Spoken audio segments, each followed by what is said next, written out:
श्याम सुंदर को अपने वशीभूत कर लिया है। और ये जो मान है यह प्रतीति के कारण है। प्रतीति माने विश्वास। तो मान के उदय होने की दो स्थिति हैं। कभी मान से प्रणय उत्पन्न होता है, कभी प्रणय से मान उत्पन्न होता है। परंतु जहां प्रेम के कारण, प्रणय के कारण मान उत्पन्न होता है, उसको श्रेष्ठ माना गया। मान किया, फिर विश्वास आया और मान का त्याग किया, ये एक सामान्य स्थिति है। परंतु प्यारे मेरे हैं, इस विश्वास के कारण जहां मान किया जाएगा वो मान सर्वश्रेष्ठ है। तो स्नेह मान प्रणय, राग अनुराग भाव महाभाव हो, स्नेह मान प्रणय, इनमें मान के द्वारा प्रणय होना उतनी बड़ी बात नहीं है, प्रणय के द्वारा मान होना ये बड़ी बात है। प्यारे के ऊपर इतना विश्वास है कि मैं रूठूंगी तो प्यारे मुझे मनाएंगे, और इसलिए मान किया जा रहा है क्योंकि प्यारे मेरे हैं, उनसे मैं रूठ सकती हूं। ये विचार करके जहां मान किया जा रहा है वहां मान, उसको वो जो मान है वो अद्भुत होकर के विराजमान। तो जहां पर प्रतीत नंद नंदने, निरंतर वशीकृत प्रतीति, प्रणय इतना है कि उस प्रणय में कभी सेवा करके श्याम सुंदर की को अपने वशीभूत करती हैं, कभी प्रणय के कारण उत्पन्न होने वाले मान से श्याम सुंदर को वशीभूत करती हैं। प्रणय मान जो है वो प्रणय मान सर्वश्रेष्ठ होकर के विराजमान, वो प्रणय मान को धारण करके जो विराजमान है। तो प्रतीत नंद नंदने, प्रतीत माने प्रणय, प्रणय का मतलब है विश्वास। प्यारे के ऊपर पहले विश्वास है, फिर विश्वास करके मान धारण किया। मान के बाद में किसी ने समझाया तब विश्वास हुआ हो, ऐसा नहीं है। पहले से ही विश्वास है कि प्यारे मेरे हैं, फिर इस विश्वास के कारण वे मान धारण करती हुई विराजमान है। प्रतीत नंदने कदा करिष्यसि हिमाम कृपा कटाक्षी। हमारे पास में किम और कदा, इन दो साधनों के अलावा और कोई दूसरा साधन है ही नहीं। आगे कह रहे हैं तड़ित सुवर्ण। अब ये भाव का वर्णन किया गया था। यहां पर अनंग रंग मंगल प्रसंग भंगुर ब्रवाम, ये सहज रूप में वे सारे भाव की आश्रय स्वरूप होकर के विराजमान हैं, ये बात निरूपण की गई थी। अब आगे कह रहे हैं तड़ित सुवर्ण चंपक प्रदीप्त गौर विग्रहे, वे अब उनकी शोभा का वर्णन कर रहे हैं। प्रदीप्त गौर विग्रहे मुखा प्रहवा परास्त कोट शारदेन्द्र मंडले विचित्र चित्र संचर चकोर शावलोचने कदा करिष्यसि हिमाम कृपा कटाक्षी भाजन। श्री प्रिया जी के श्रीअंग की शोभा। अब कोई एक उपमान ऐसी है कि एक उपमान के द्वारा उसको संपूर्ण रूप से उस बिंब को प्रस्तुत नहीं किया जा सकता, इसलिए तीन तीन बिंबों का एक साथ प्रयोग कर रहे हैं। तड़ित, फिर सुवर्ण और फिर चंपक। श्री प्रिया जी के श्रीअंग की कांति कैसी है? बोले बिजली जैसे सबको प्रकाशित कर दे, ऐसे तड़ित के समान पूरी निकुंज को प्रकाशित करने वाला। तो सबको प्रकाशित करने का जो गुण है उसको प्रकाशित करने के लिए तो तड़ित का प्रयोग किया, परंतु तड़ित क्षणिक है, इसकी अधूरी रहेगी। तड़ित, केवल तड़ित कहने से, बिजली मात्र कहने से काम चलेगा नहीं, वो सबको प्रकाशित कर देगी।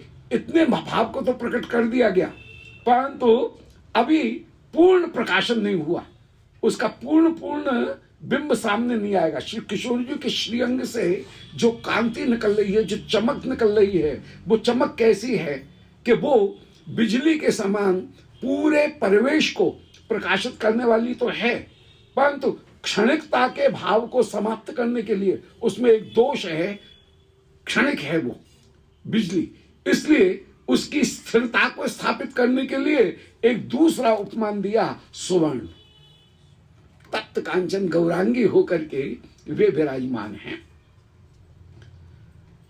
सोने को जब तपाया जाता है तो उसका रंग कुछ अलग हो जाता है और बहुत सुंदर रंग हो जाता है। तपा हुआ एकदम जो है वो कुछ गुलाबी रंग को लेकर के, वो कहीं लालिमा को लेकर के प्रकट होता है, तो दैट इज स्वर्ण।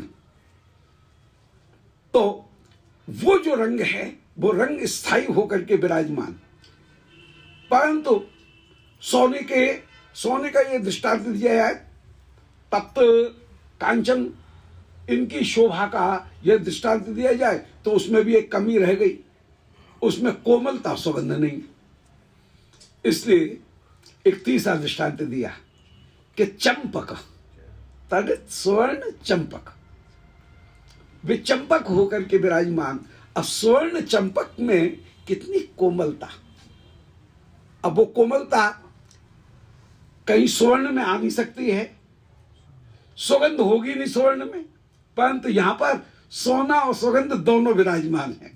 ये ऐसी शिवप्रिया जी के श्रीअंग की शोभा के सोना और सुगंध दोनों विराजमान है, कोमलता भी विराजमान है, और सबको प्रकाशित, केवल अपने आप को प्रकाशित करना नहीं बल्कि दूसरी वस्तु को प्रकाशित करना भी उनमें विराजमान है। इसलिए तीन जो उपमान उनको एक साथ रखा, तड़ित के द्वारा सबको, पूरी कुंज को प्रकाशित करती हैं, सब सखियों को प्रकाशित करती हैं। एक प्रिया की प्रसन्नता में सारी सखियां जैसे प्रसन्न हो जाती हैं, यदि किसी स्वर्ण लता की जड़ को सींचा जाए तो पत्ती डाली सब हरी हो जाएंगी, ऐसे श्री राधिका की प्रसन्नता में जितनी भी सखीगण यूथ वो सब प्रसन्न हो जाता है। और राधिका यदि दुखी हैं तो किसी को भी सुख की प्राप्ति नहीं, परम सुख में होते हुए भी किसी को सुख की प्राप्ति नहीं।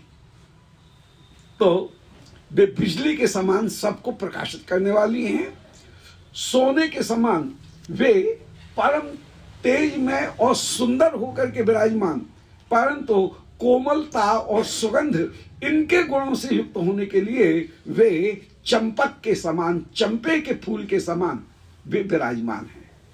मायरी डह डह फूल गुलाब को श्री महावाणी जी में वर्णन किया।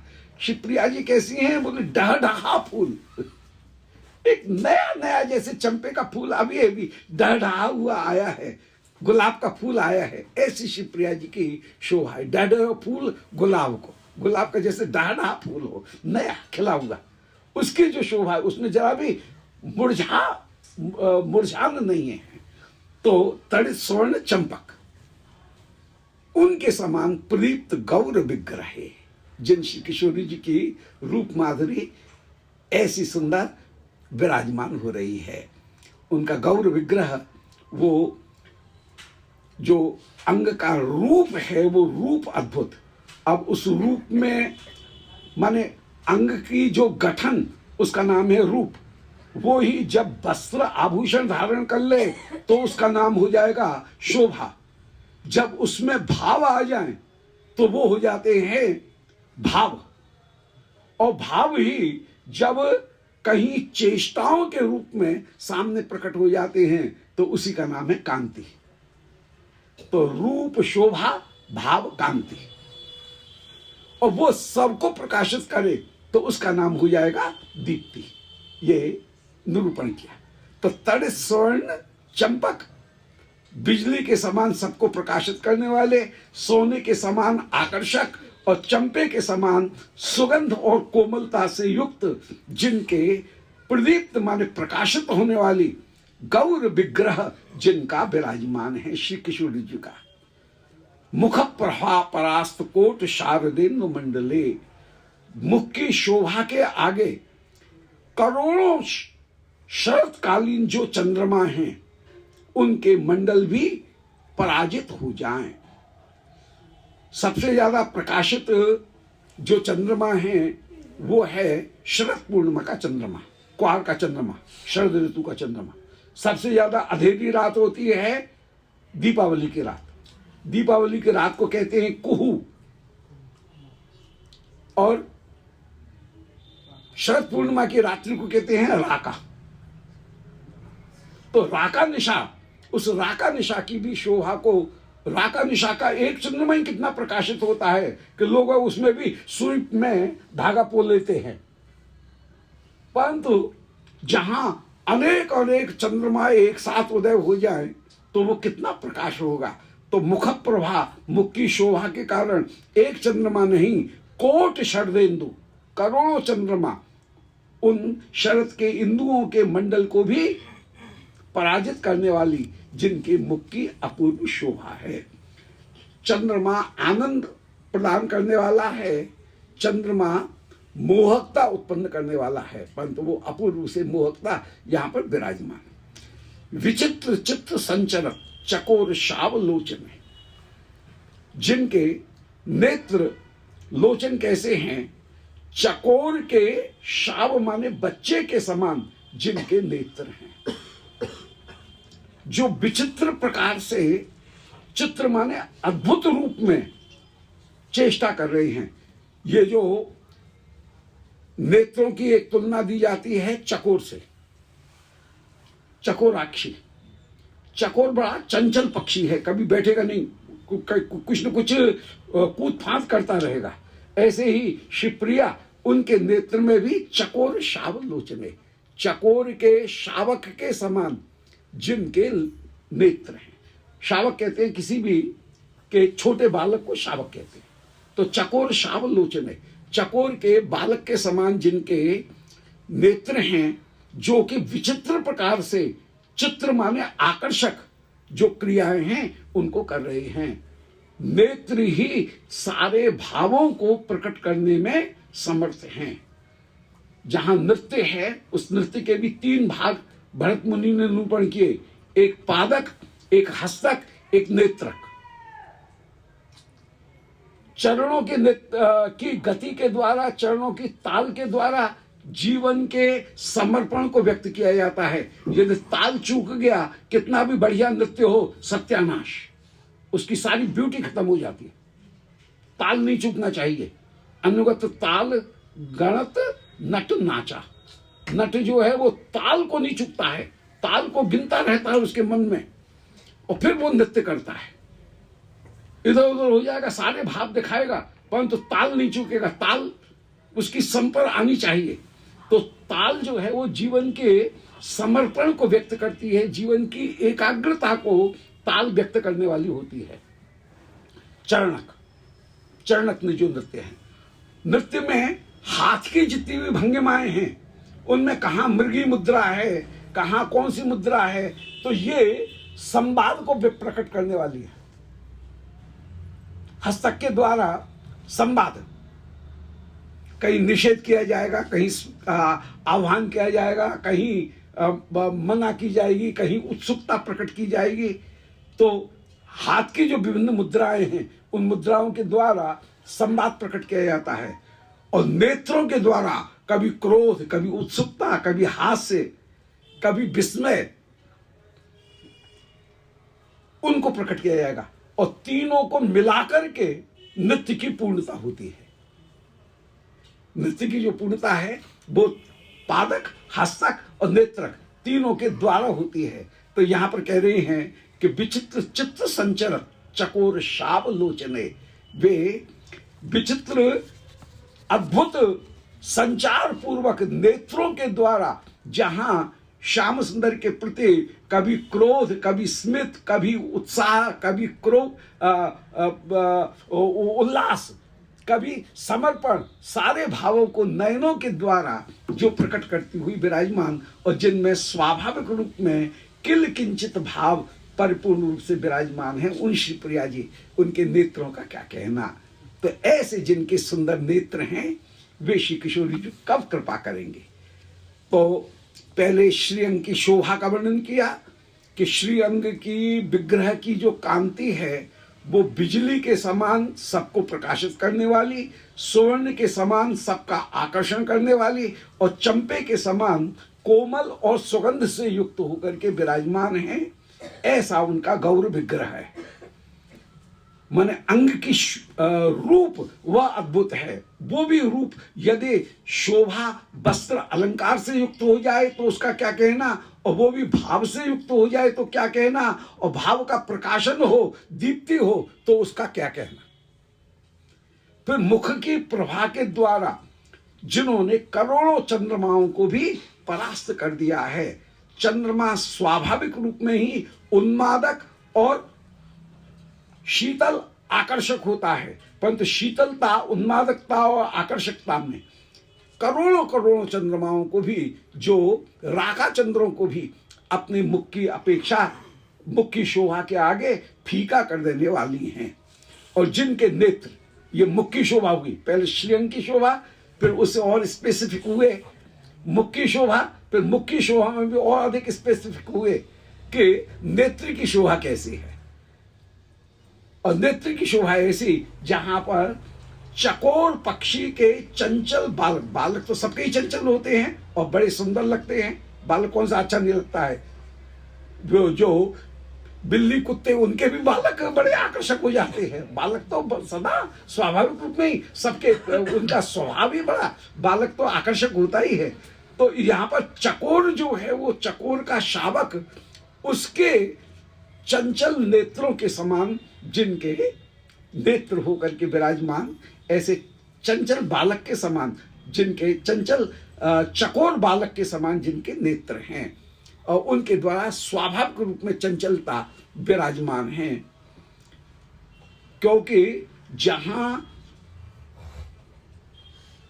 उल्लास अधिक है, बल अधिक है, वहां पर शांति से नहीं रहा जाएगा। अधिकता प्रकट करने के लिए चंचलता अपने आप प्रकट हो जाती है। इसलिए कदा कर्षसि माम, भी कब कृपा करेंगे। अब शिवप्रिया जी के रूप माधुरी का ही आगे वर्णन कर रहे हैं, गुणों का वर्णन कर रहे हैं कि मदोन्मदात यौवने प्रमोद माद मान पंडिते प्रियानुराग रंजिते कला विलास पंडिते अनन्य धन्य कुंज राज काम केल कोविदे कदा कर्षसि माम कृपा कटाक्ष भाजन। मद में उन्मद जिनका अति यौवन प्रकट हो रहा है। प्यारे ने मेरी सेवा स्वीकार की, प्यारे की सेवा करने का सौभाग्य मुझे मिला। ये प्यारे ने मेरी सेवा की, इसके द्वारा श्री प्रिया के हृदय में जो संतोष होता है, वह संतोष दो प्रकार का होता है। कभी वह संतोष मद के रूप में प्रकट होता है, कभी मान के रूप में प्रकट होता है। मद और मान। प्यारे मेरी सेवा स्वीकार कर रहे हैं, ये जो हृदय में संतोष है कि आह, मैं प्यारे की सेवा करने के लिए पूरा यौवन का बगीचा सजा करके बैठी और प्यारे आए, प्यारे ने मेरी सेवा स्वीकार की। इससे जो संतोष प्राप्त हुआ शिवप्रिया को, वो संतोष दो रूपों में प्रकट होता है, कभी मद के रूप में, कभी मान के रूप में। मद और मान में अंतर है। मद उसे कहते हैं जहां संतोष में किसी दूसरी वस्तु की का अनुसंधान न हो, उसका नाम है मद। बस हफ्ते मस्त, मेरी सेवा प्यारे ग्रहण करें, प्यारा है, मैं हूं, अब दुनिया है कि नहीं है, कोई देख रहा है कि नहीं देख रहा है, जाने दो, परवाह नहीं। उस स्थिति का नाम है मद। मदमत जो व्यक्ति है वो अपने निज मजे में मजा डूबा हुआ है, अपनी निज रस में वो टुन्न रहता है किसी दूसरे की उसको परवाह नहीं, अपने निज आनंद में वो टुन्न है, वो मदमत है। परंतु उसी मद की एक दूसरी स्थिति होती है, उसका नाम है मान। मान में उसने क्या कहा, उसने क्या कहा, उसने क्या कहा, दुनिया भर की टक्कर रहती है कि मेरे इस चेष्टा का दूसरे के ऊपर क्या प्रभाव हो रहा है, वो क्या कह रहा है। तो जहां अन्य का अनुसंधान होता है तब संतोष मान के रूप में प्रकट होता है, जहां अन्य का अनुसंधान नहीं रहता है उस स्थिति का नाम है मद। श्री प्रिया जी में मद और मान दोनों। कभी एकांत में विराजमान है तो प्यारे तू सामने बैठा रहे, मैं तेरी सेवा करती रहूं, ये मद है। और इस निकुंज के बाहर की भी कोई दुनिया है, कहीं काल और समय, काल और स्थान, उनकी भी कोई सापेक्षता है, उसकी परवाह नहीं, कहां समय व्यतीत हो गया परवाह ही नहीं। उस स्थिति का नाम है मद। तो कभी तो मद की स्थिति में रहती हैं और कभी मान में। मान की स्थिति में अन्य का अभिनिवेश, तुम मेरे साथ में बात कर रहे थे पर उसकी ओर क्यों देख रहे थे, चंद्रावली जी की ओर क्यों देख, लो ये झगड़ा। तो जहां चंद्रावली जी का अनुसंधान है, किसी अन्य नायिका का अनुसंधान है, वहां पर होगा मान। जहां पर अन्य नायिका का अनुसंधान नहीं है, केवल तू है और मैं हूं, कहां समय है, कहां देश है, कहां पात्र है, इनकी कोई परवाह नहीं, कौन देख रहा है कौन नहीं देख रहा है, इसकी परवाह नहीं। उस स्थिति का नाम मद है। मद में ही कहीं थोड़ी न्यूनता उत्पन्न होती है, तब जाकर के मान होता है। तो मद अन्य निरपेक्ष होता है, जबकि मान अन्य सापेक्ष होता है। रिलेटिविटी कहीं दूसरी वस्तु के साथ में भी होती है। तो श्री प्रिया जी में मद है। बस प्यारी मेरे पास में, मैं प्यारी की सेवा कर रही हूं, प्यारा मेरी सेवा स्वीकार कर रहा है, और स्वीकार करते हुए वे परम परम आनंद में डूबी हुई हैं, मद में डूबी हुई हैं। और अब मेरे बराबर मैं शहंशाह, मेरे बराबर और कौन, ये बस विराजमान है। और कौन की चिंता ही नहीं, कौन क्या कह रहा है, क्या देख रहा है, इसकी परवाह ही नहीं। प्यारे की सेवा करते हुए ही एकमात्र कृतकृत्य होकर के अपने आप को मान रही है। और मद उन्मदात योम ने, मद के उन्माद में जो विराजमान हैं और जिनका अंग अंग अत्यधिक सुंदर बनकर के श्री लाल जी की सेवा कर रहा है,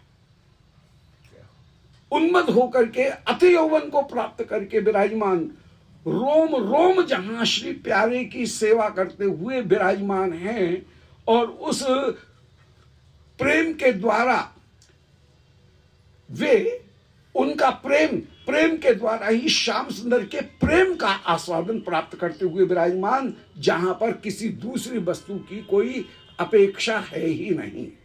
तो मद का जो उन्माद, उस उन्माद में प्यारा भी छूट गया, प्यारे का प्रेम ही केवल भोग्य होकर के विराजमान हुआ।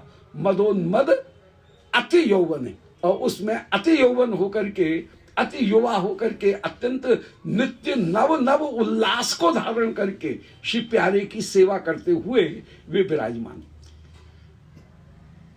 इसको किसी दूसरे प्रकार से व्याख्यायित नहीं किया जा सकता है। इसलिए मद में भी उन्मद में भी अति यौवन, ये तीन विशेषण एक साथ दिए। मदोन्मदात यौवने, मद में किसी दूसरी वस्तु का अनुसंधान नहीं है, केवल प्यारे का दर्शन है। प्यारे के दर्शन में भी उन्मत्त होकर के अपने आप को भी भूली हुई हैं, दूसरे को भी भूली हुई हैं। और अति यौवन में प्रेम ही केवल प्यारे के प्रेम का आस्वादन कर रहा है, किसी दूसरी वस्तु का आस्वादन नहीं कर रहा है। मैं प्रेम के द्वारा कृष्ण का आस्वादन कर रही हूं, यह भाव भी नहीं है। तीन वाक्य बोलेंगे। एक वाक्य है, मैं राधिका प्रेम के द्वारा कृष्ण का दर्शन कर रही हूं। यहां पर मैं हो गया कर्ता, प्रेम के द्वारा ये हो गया करण, इंस्ट्रूमेंट, और कृष्ण का दर्शन कर रही हूं, कृष्ण हो गए ऑब्जेक्ट, कर्म। कर्ता अलग है, कर्म अलग है, करण अलग है। परंतु मेरा प्रेम, आश्रय जाति प्रेम, अपनी महिमा के द्वारा श्याम सुंदर के विषय जाति प्रेम का आस्वादन कर रहा है। यहां प्रेम के द्वारा प्रेम का ही आस्वादन कर रहा है। यहां प्रेम ही कर्ता, प्रेम ही करण, प्रेम ही कर्म होकर के विराजमान। तो ये है अति यौवन, ये है उन्मत्तता। तो उन्मत्त अति यौवन में अपने आप को भी भूली हुई है कि मेरा श्रृंगार कहां जा रहा है, कुंडल कहीं टेढ़ा तो नहीं हो गया, कहीं काजल बिखर तो नहीं गया है, कहीं वक्षस्थल के ऊपर जो हार है वो टेढ़ा तो नहीं हो रहा है, इसकी भी परवाह नहीं है। बस प्रेम प्रेम के द्वारा प्रेम का आस्वादन कर रहा है। श्याम सुंदर की शोभा कैसी है, इसका भी आस्वादन नहीं है। श्याम सुंदर के प्रेम का आस्वादन है। श्याम सुंदर का आस्वादन नहीं, श्याम सुंदर की शोभा का आस्वादन नहीं, श्याम सुंदर के प्रेम का प्रेम के द्वारा आस्वादन है। ये है उन्मद अति यौवन, ये अति यौवन है। तो मद में माने मैंने प्यारे की सेवा की, इससे संतोष हुआ और उस संतोष में अन्य निरपेक्षता है, ये हो गया मद। वो मद ही उन्मद होकर के विराजमान हुआ। उन्मद होने का तात्पर्य है कि प्रेम प्रेम के द्वारा प्रेम का ही आस्वादन कर रहा है, अन्य वस्तु भूल रहा है। और अन्य वस्तु भूलते हुए अति यौवन में जहां पूरी तरह से प्रेम का एक एक अंश श्याम सुंदर के एक एक माधुर्य का आस्वादन प्राप्त करते हुए विराजमान है। तो प्रेम, उन्मद और अति यौवन, उनसे युक्त होकर के जो विराजमान है। और उस अति यौवन में सेवा करते समय जो प्रमोद उत्पन्न हो रहा है, प्रमोद किसका नाम? बोले मुझे सुख मिले, इसका नाम है मोद। किसी वस्तु को प्राप्त करके चित्त का विस्तार हो जाना, उसका नाम है मोद। सुख विस्तारात्मक एक मन की स्थिति है। दुख मन को जहां संकुचित कर लिया जाए, उसका नाम है दुख। ख माने विस्तार, दु माने जहां संकुचित हो जाए। अपने मन का विस्तार जहां संकुचित हो जाए, उसका नाम है दुख। जहां अपने मन का विस्तार एक्सपेंड हो, उसका नाम है सुख। ख माने विस्तार, अपने मन का जो स्वरूप है वो और ज्यादा फैले, उसका नाम है सुख। तो यहां पर प्रमोद की प्राप्ति हो रही है। प्रमोद का तात्पर्य है कि जिससे मेरा मन सुखी होता है वो वस्तु मुझे मिले। मन को विस्तार करने वाली किसी वस्तु की मुझे प्राप्ति हो जाए, ये हो गया मोद। और जो वस्तु मिली है वो वस्तु निरंतर बनी रहे, वो बीच में बाधित ना हो, इसका नाम है प्रमोद। मोद, प्रमोद, आनंद और ब्रह्म, ये वेद में 4 वस्तुओं का निरूपण किया गया। मोदः उत्तर पक्षः, प्रमोदः दक्षिण पक्षः, आनंदश्चरः ब्रह्मपुच्छम प्रतिष्ठा। तो मोद का तात्पर्य है सुख प्रदान करने वाली, अपने व्यक्तित्व का विस्तार करने वाली, मन का विस्तार करने वाली किसी वस्तु का मिलना, वो है मोद। प्रमोद का तात्पर्य जो वस्तु मिली है, जो फैसिलिटीज मिली हैं, जो सुविधाएं मिल रही हैं, वे निरंतर चलती रहें। बिजली है तो कहीं बिजली बंद नहीं हो जाए, चलती रहे, ये इसका नाम है प्रमोद। मोद माने सुख की वस्तु मिलना। प्रमोद का तात्पर्य है जो मिली हुई वस्तु है उसकी कंटिन्यूटी बने रहना, उसकी निरंतरता बने रहना, वो हुआ प्रमोद। आनंद है उसका मैं निरंतर निरंतर भोग करता रहूं, वो हुआ आनंद। फिर ब्रह्म है जो परिच्छेद और सामान्य उनसे अत्यंत अभाव को प्राप्त करके हो, उसका नाम फिर ब्रह्म होगा, जिसमें कहीं सीमा नहीं हो, जो जिस जैसा कोई दूसरा ना हो, ऐसा जो पदार्थ है उसका नाम ब्रह्म। तो यहां पर प्रमोद वो तो एक अलग बात है, उसको छोड़ो। तो मदोन्मदाति ओम ने, मद में प्यारे ने मेरी सेवा ग्रहण की, इस बात को लेकर के जो संतोष हुआ, वो संतोष ही उन्मद होकर के अत्यंत आस्वादन की अतिशयता को प्राप्त करके अन्य वस्तुओं को छोड़ करके केवल सुख का आस्वादन करते हुए विराजमान हो, और उसमें निरंतर निरंतर अति यौवन के साथ में, अति उल्लास के साथ में प्यारे की सेवा करती हुई विराजमान हूं। और इस सेवा में जो प्रमोद मिला, प्यारा मेरे सामने विराजमान है या बैठा रहे, मैं इसकी सेवा निरंतर निरंतर करती रहूं, इसका नाम है प्रमोद। और उस प्रमोद में ही कहीं मान वह भी सहज रूप में प्रकट हो जाए, क्योंकि जहां गहरा जल होगा वहां पर बामता उत्पन्न हो जाएगी। मान उसका नाम जहां पर मिलन की सारी सुविधाएं प्राप्त होने पर भी, अनुकूल परिस्थितियां होने पर भी जो भाव मिलन न करने दे, उसका नाम है मान।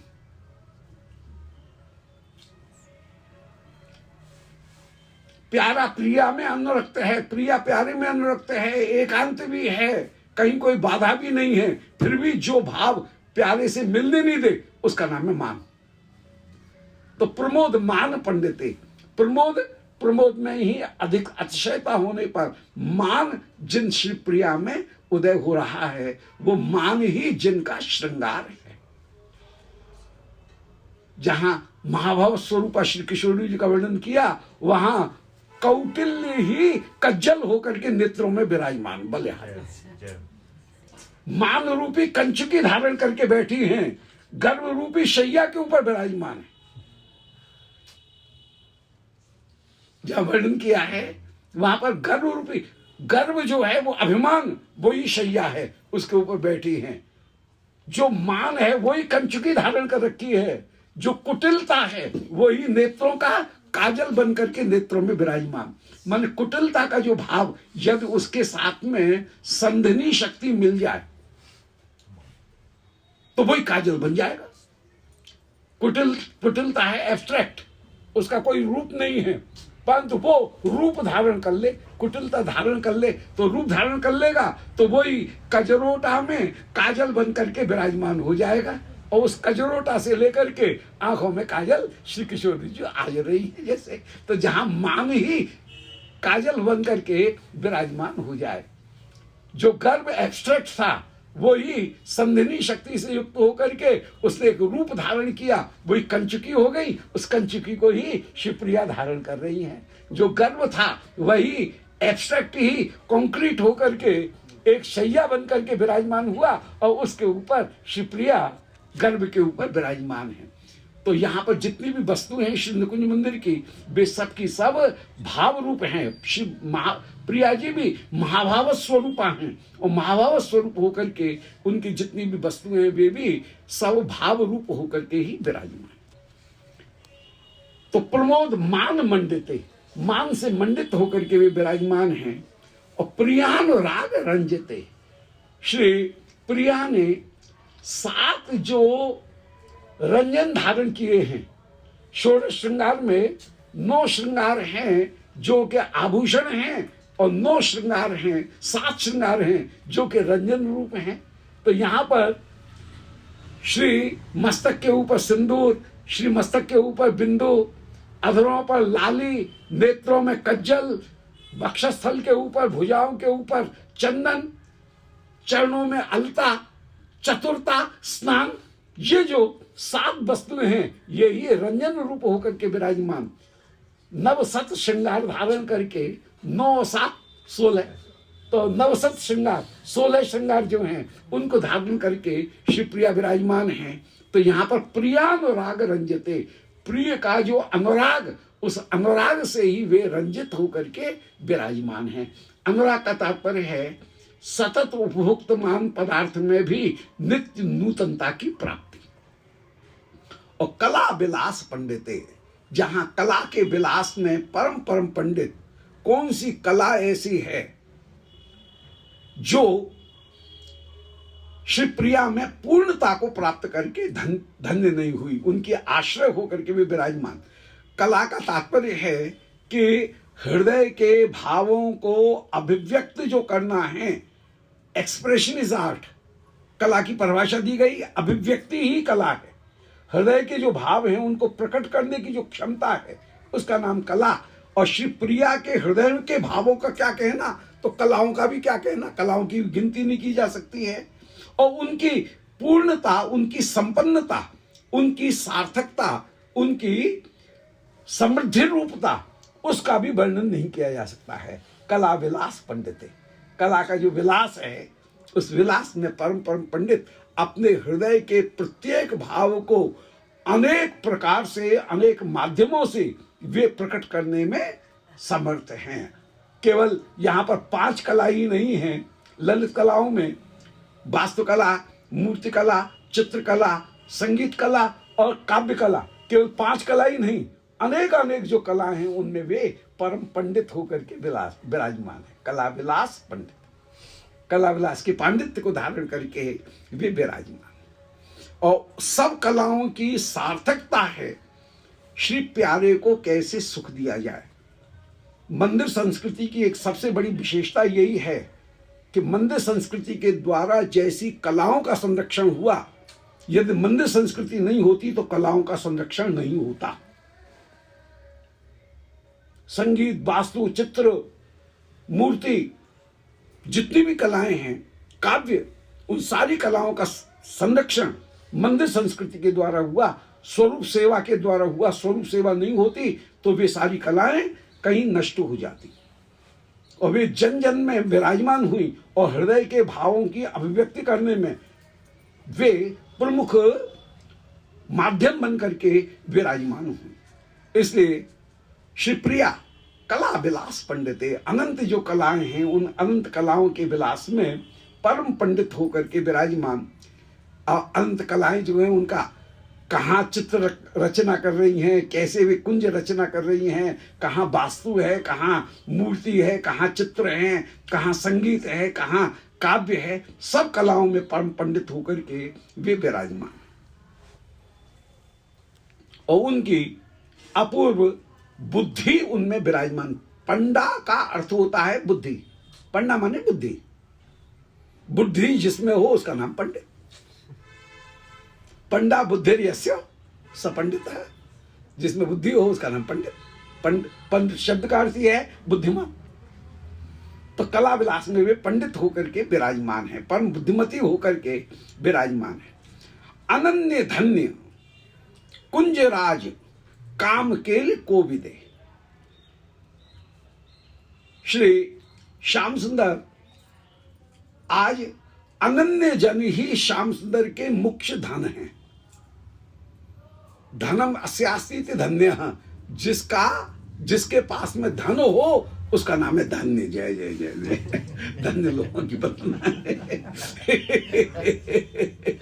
धनम अस्यास्ति धन्य, धन्य वो हैं जिनके पास में प्रीति रूपी धन विराजमान है। मैं वंदना कर रहा हूं। जय जय। अनन्य धन्य, जो अनन्य जन हैं वो ही जिनके धन हो करके विराजमान हैं। और उन अनन्यों, अब अनन्य कौन? श्री किशोरी जी से बढ़कर कोई अनन्य हो नहीं सकता है। सर्वोत्तम अनन्यता कहीं विराजमान है तो वो श्री प्रिया जी में होगी। वे अनन्य ही, अनन्य जन, अनन्या श्री प्रिया ही धन रूप में जिनके पास में विराजमान हैं। ऐसे अनन्य धन्य जो कृष्ण, अनन्य धन्य ये नाम हुआ कृष्ण का। अनन्य धन्य माने श्री कृष्ण। और वे कृष्ण कैसे हैं? बलिहारी। क्या एक शब्द जो है वो शब्द तो कामधेनु है और सारे भाव जो हैं उनको प्रकट करने वाले। ये शब्द महारत्न होकर के, महानिधि होकर के विराजमान, भाव निधि होकर के विराजमान। तो अनन्य धन्य, अनन्य जो प्रियजन वे ही जिनके परम परम धन रूप होकर के विराजमान। ऐसे कुंजराज, कुंज के श्री वृंदावन कुंज, इनके वृंदावन के राजा दो श्याम राधिका रानी। कुंजराज, जो कुंजराज हैं वे जहां पर विराजमान है और उन श्री श्याम सुंदर के साथ में काम केल कोविदे, जो काम केली में परम कोविदा होकर के, परम चतुर होकर के विराजमान है। जो अनन्य रसिकों को ही अपना परम धन मानते हैं, प्रीति ही जिनका सर्वोत्तम धन है। और जो श्री वृंदावन कुंज, उस कुंज के जो राजा होकर के, श्री वृंदावनाधीश होकर के जो विराजमान हैं, जब आपस में झगड़ा करते हैं पौर्णमासी जी दोनों को डांट देती हैं। बोले हम वृंदावन के राजा कि तुम वृंदावन की रानी, इस बात को आप छोड़ो, इस बात को लेकर के झगड़ा मत करो, दोनों वृंदावन के राजा, चलो मिलकर काम करो। लड़ते लड़ते बात जिस समय निर्णय करने के लिए पौर्णमासी जी के पास में पहुंचती है, जब तक अलग रहते हैं पौर्णमासी से तब तक तो वृंदावन राज्य को लेकर के खूब झगड़ा करते हैं।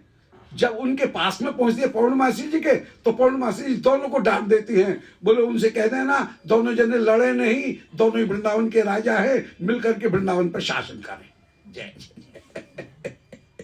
झगड़ा योग्य तो बना रहे, क्योंकि झगड़ा नहीं होगा तो आगे फिर लड़ेंगे कैसे, पहले ही निर्णय कर लेंगे, इसे निर्णय नहीं देते जानबूझ करके दोनों की रस की रीति बढ़ती रहे, इससे कहते हैं दोनों ही राजा हो, चलो मिल के काम करो। तो अनन्य धन्य कुंजराज उनकी काम केली, उन काम केली को, काम माने अभिलाषा,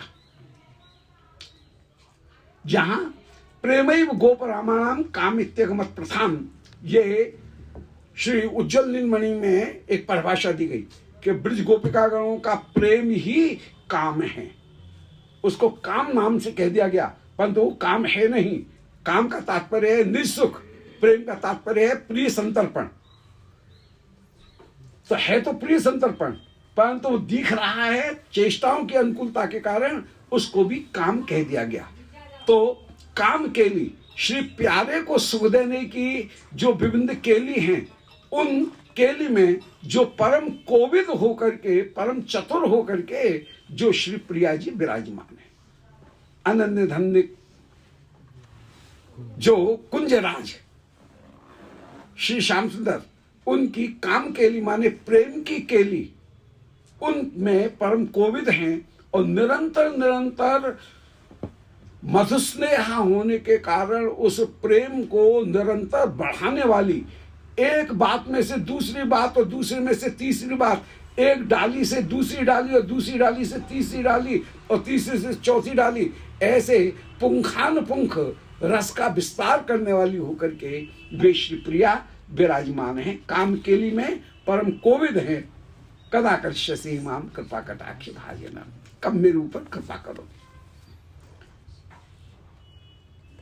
अब अशेष हाव भाव धीर हीर हार भूषते, प्रभूत शात कुंभ कुंभ कुंभ कुंभ सुस्तनी, प्रशस्त मंद हास्य चूर्ण पूर्ण सौक्ष सागरे, कदा कर्ष्यसि माम कृपा कटाक्ष भाजनम।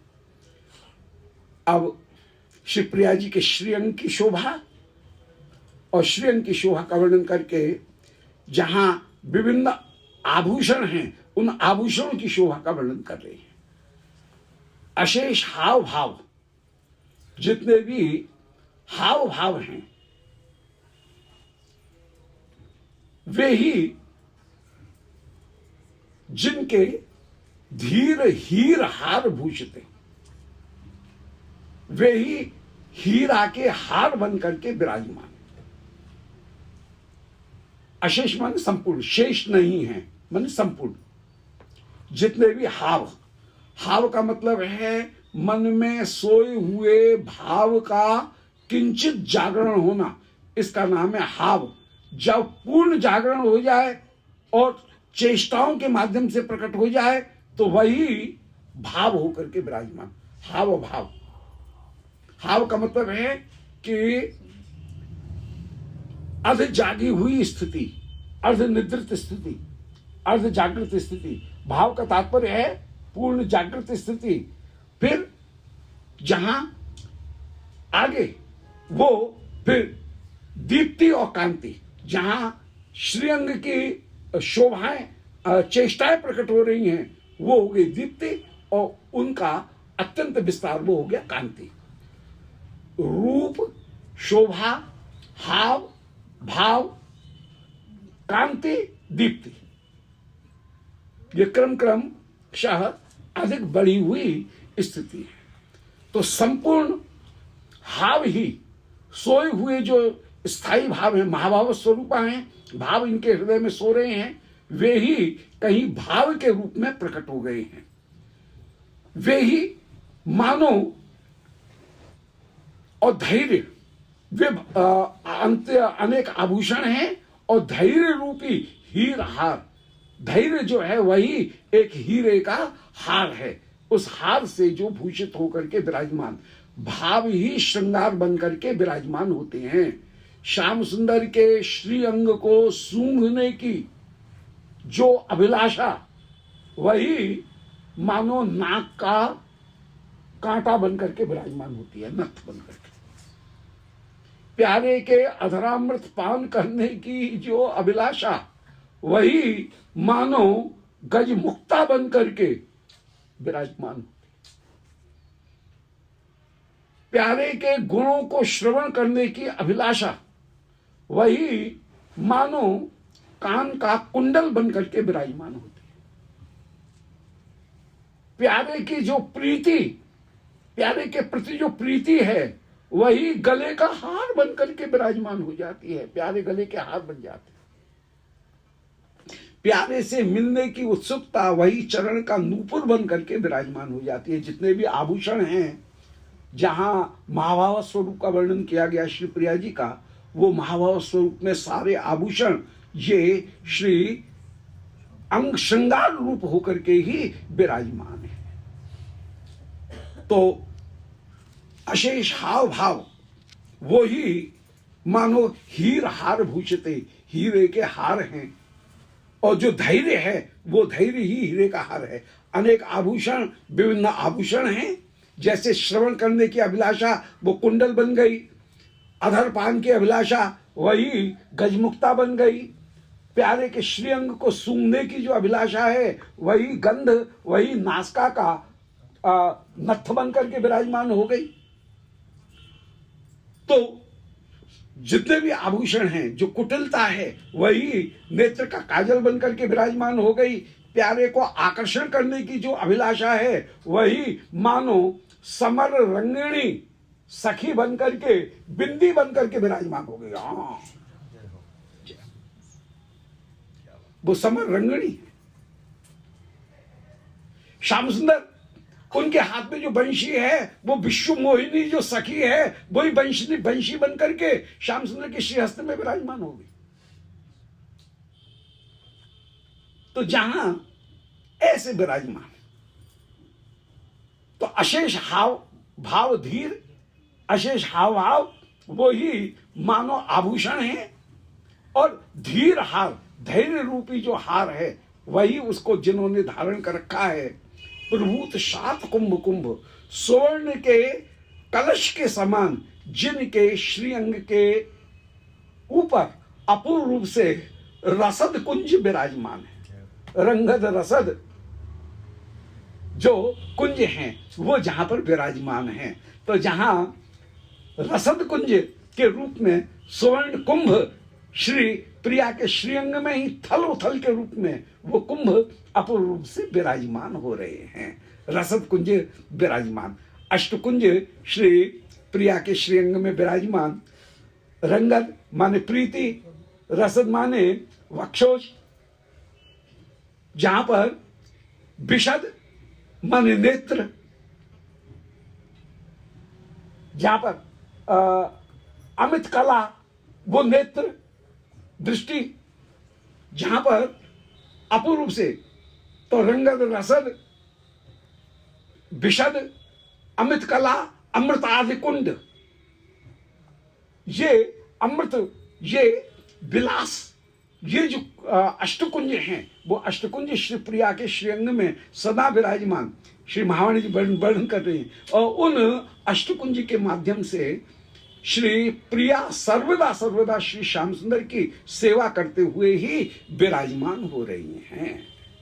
तो प्रभूत सात कुंभ कुंभ, सात कुंभ मन स्वर्ण, और उनके कुंभ के समान जिनके रसद कुंज विराजमान, जो श्याम सुंदर को बरबस आकर्षित करते हुए विराजमान हो रहे हैं। और श्याम सुंदर जहां अपूर्व प्रीति सुख का आस्वादन प्राप्त करते हैं। कुंभ कुंभ सुस्तनी, फिर हाथी की कुंभी माने हाथी, उनके कुंभ माने हाथी के दोनों ओर कुछ भाग जो बाहर निकला हुआ होता है, जो मत वाले हाथी होते हैं, उसको कहते हैं कुंभस्थल। हाथी के कुंभस्थल उसके समान जिनके वक्षोज विराजमान हैं, जिनकी रसद कुंज अपूर्व रूप श्री प्रिया जी के श्रीअंग में विराजमान है। कुंभी कुंभ, कुंभी माने हाथी के समान, कुंभ के समान, जिनके सुस्तन होकर के विराजमान है।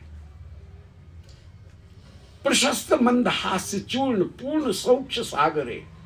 श्री प्रिया प्रशस्त जो मंदहास्य, अपूर्व उदारता पूर्वक जो मंदहास्य, वो मंदहास्य के रूप में ही आज चूर्ण जो हैं उन चूर्ण को प्रकट करने वाली हैं।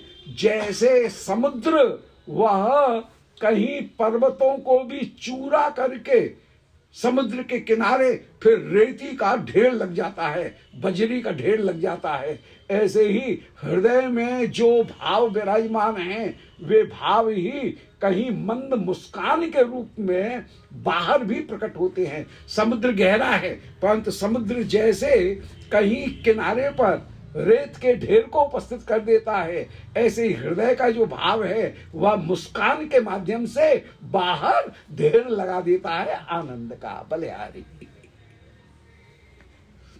सुप्रशस्त मंदहास्य वही मानो चूर्ण है, वही मानो बड़े बड़े पर्वत, उन पर्वत को भी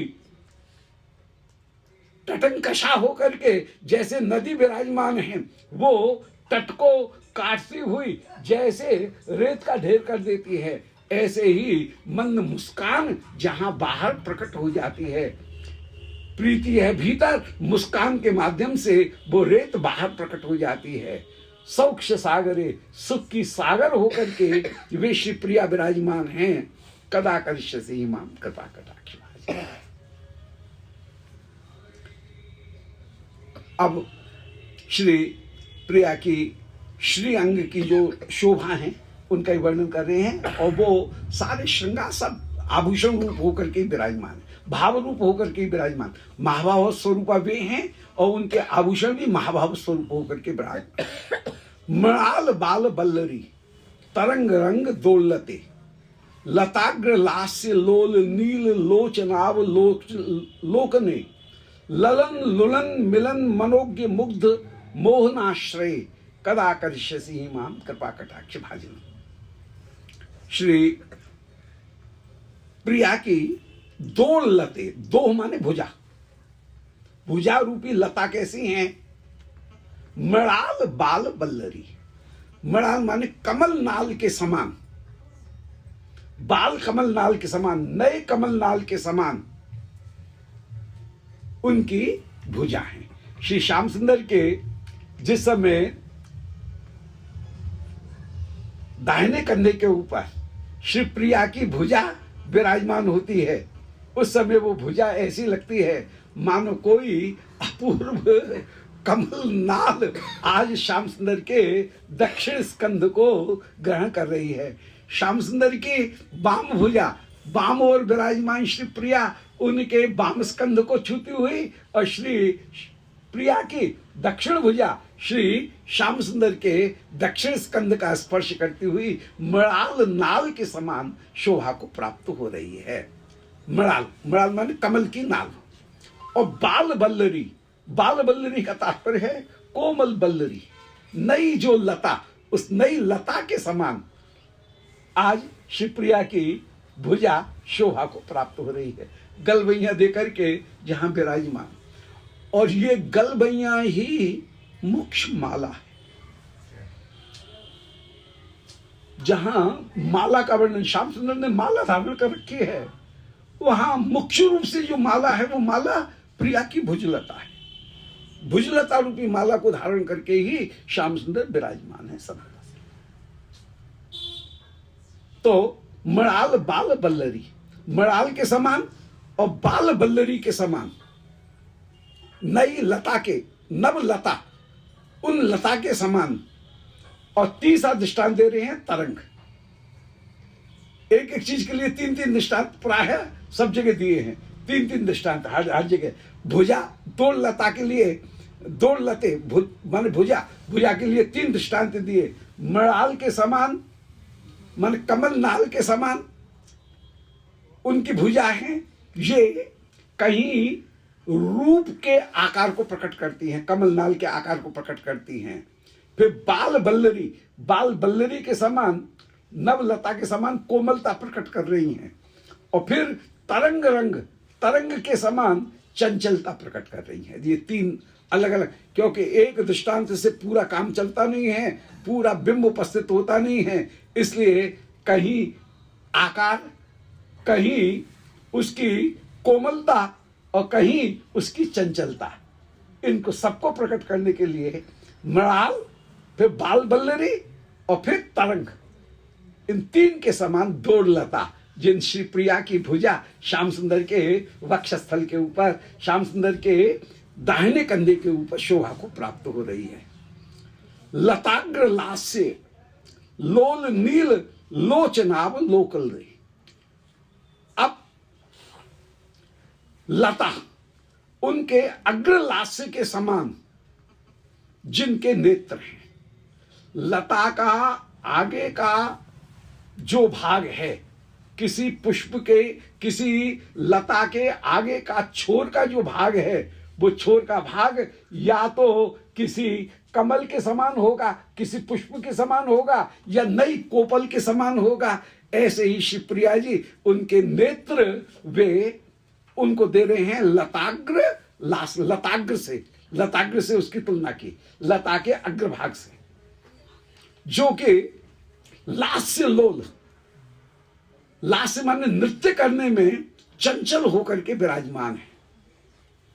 फिर नील लोचन, नीले नेत्र, वो विराजमान है। तो नेत्र के लिए भी अवलोकन जो है, वो अवलोकन के लिए भी फिर तीन विशेषण बताए। लताग्र के समान, लता का जो अग्रभाग जैसे पुष्प स्तवक के समान होता है, ऐसे ही नयन भी आज पुष्प स्तवक के समान शोभा को प्राप्त हो रहे हैं। फिर लास्य लोल, वे नृत्य करते हुए चंचल होकर के भी विराजमान हैं, पर मधुर नृत्य करते हुए, लास्य करते हुए, लोल माने चंचल होकर के भी विराजमान हैं। और नील लोचन, और उनका रंग नीले रंग का है, नीले रंग का नेत्र हैं। लास्य माने चंचल नेत्र हैं, नृत्य करते हुए हैं, और वे लताग्र की तरह से आकर्षक होकर के, पुष्प गुच्छ की तरह से आकर्षक होकर के, या नव कोपल की तरह से वे नेत्र शोभा को प्राप्त हो रहे हैं।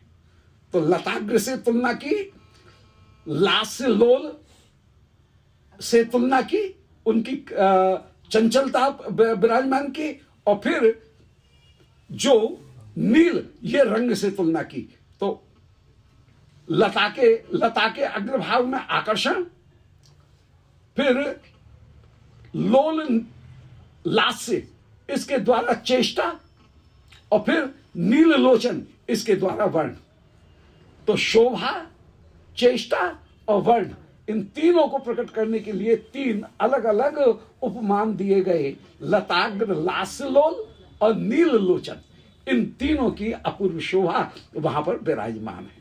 लताग्र, लता के अग्रभाग के समान आकर्षक हैं, सुशोभित हैं। फिर लास्य लोल माने चेष्टा करते हुए, परम सुंदर नृत्य करते हुए ये क्रिया, और फिर नील लोचन इनके द्वारा वर्ण, इनकी शोभा को प्राप्त किए हुए विराजमान है। और ललन लुलन, ये प्रिया जी के नेत्रों के आगे ये भौरा तो व्याकुल हो गई। तो कोई भौरा है जो कि ललन माने बस अत्यंत अत्यंत ललचाया हुआ है। ललन माने ललचाया हुआ। जहां पर कोई शब्द नहीं मिलता है, वहां पर यथार्थ शब्द न मिलने पर केवल प्रभाव का अनुकरण करने के लिए किन्हीं शब्द की रचना कर ली जाती है। अंग्रेजी में इसको कहते हैं ऑनोमोटोपोइया,